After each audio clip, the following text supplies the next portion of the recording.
हम सारा दिन उन मामलात में उलझे होते हैं। आपका सारा मीडिया उस तरफ तवज्जो देता है। जो मुकदमा सियासी नवैयत के हैं, जो मुकदमा जो आपके मामलात पार्लियामेंट के या सियासी जमातों के माबैन है, तो उससे लगता है पूरे मुल्क के अंदर एक हिजानी कैफियत पैदा होती हुई नजर आती है। आपकी नजर में आज का चीफ जस्टिस का खत क्या एक बड़ी तवील चार्जशीट नहीं है जस्टिस मुनीब अख्तर के खिलाफ? और क्या हमारे ऑनरेबल जजेस एक दूसरे के बारे में जिस तरह की आजकल बातें कर रहे हैं, मंसूर अली शाह साहब ने अमीनुद्दीन और नईम अख्तर साहब के बारे में जो बातें कही कि उन्होंने अपने हुदूद से तजावुज किया, डू यू थिंक कि जजों के आपस के इख्तलाफ हमारी सोसाइटी पे, हमारे निजाम अदल पे और पाकिस्तान पे बेहद मुतासिर हो रहे हैं? नसरुल्लाह मलिक साहब। देखिए, मैं इस बात से तो इत्तेफाक करता हूं जो आपने बात की कि जजों के माबैन जिस किस्म की इस वक्त ग्रुपिंग हो चुकी है या तकसीम हो चुकी है, उसके असरात हमें रोज नजर आते हैं। अगर हमें नजर आता है कि काजी फायज ईसा साहब ने जवाबी खत लिखा है, तो हमें यह भी नजर आता है कि मंसूर अली शाह साहब ने खत लिखा या मंसूर अली शाह साहब का क्या मौकफ है। अब प्रॉब्लम यह है कि सोसाइटी जिस तरीके से डिवाइड हुई है, हम पॉलिटिकल डिवाइड हुए हैं, जिसमें हमारे इंस्टीट्यूशन डिवाइड हो गए हैं, और जो पसंद नापसंद की जो एक सोच चल निकली है, उसकी बुनियाद पर अब मेरिट्स और डीमेरिट्स भी कहीं जो है वो दूर जाते हुए हमें दिखाई देते हैं। अगर किसी फरीक के हक में फैसला आता है तो वो समझता है बिल्कुल इंसाफ पर मबनी है।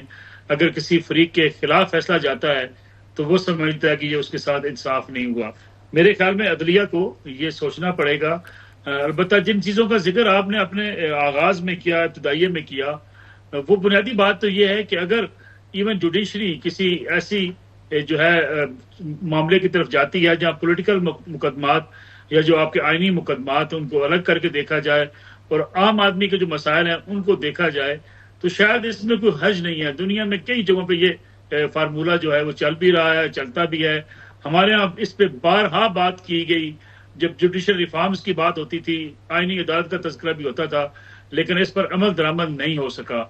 आज किसी का अगर वेस्टर्न इंटरेस्ट है भी सही, तो एक आगाज अच्छा हो सकता है, क्योंकि आप देखें हम सारा दिन उन मामलात में उलझे होते हैं। आपका सारा मीडिया उस तरफ तवज्जो देता है।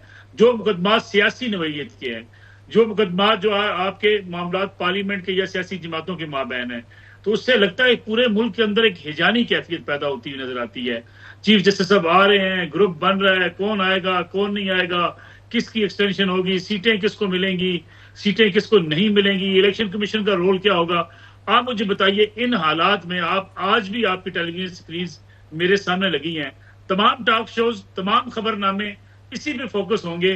और जिस तरीके से पिछले 10-15 सालों में जुडिशरी ने अपने आप को जुडिशियल एक्टिविज्म की तरफ लेकर गई है, उससे तो बाजार ये लगता है कि बाज जज साहबान माजी में वो एक सियासी जमात का किरदार अदा करते रहे हैं।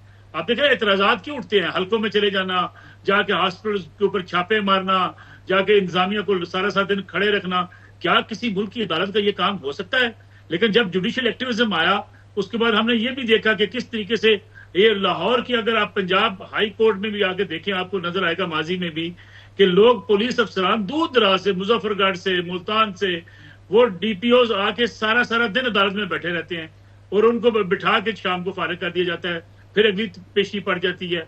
आप जो आम आदमी के साहिब के मुकदमात हैं वो आप से कुछ डाल देते हैं। फिर अगर इतराज किया है फायज ईसा साहब ने, इसका जवाब आना चाहिए कि वाकई छुट्टियां अगर ले ली जाती हैं या आपकी दिलचस्पी नहीं है मुकदमात में, फिर आप स्टे ऑर्डर की जिसकी उन्होंने बात की, इस मुल्क में ये भी हुआ है ना कि आपके डिप्टी स्पीकर स्टे ऑर्डर पे चलते रहे, आपकी हुकूमतें स्टे ऑर्डर के ऊपर चलती रही। आज भी जहां आप टेंट नजर आता है अदालत का, वहां स्टे ऑर्डर आ जाता है। तो इसलिए विक्टिम कोई एक फरीक नहीं है, विक्टिम आपको कभी कोई नजर आता है, कभी कोई नजर आता है।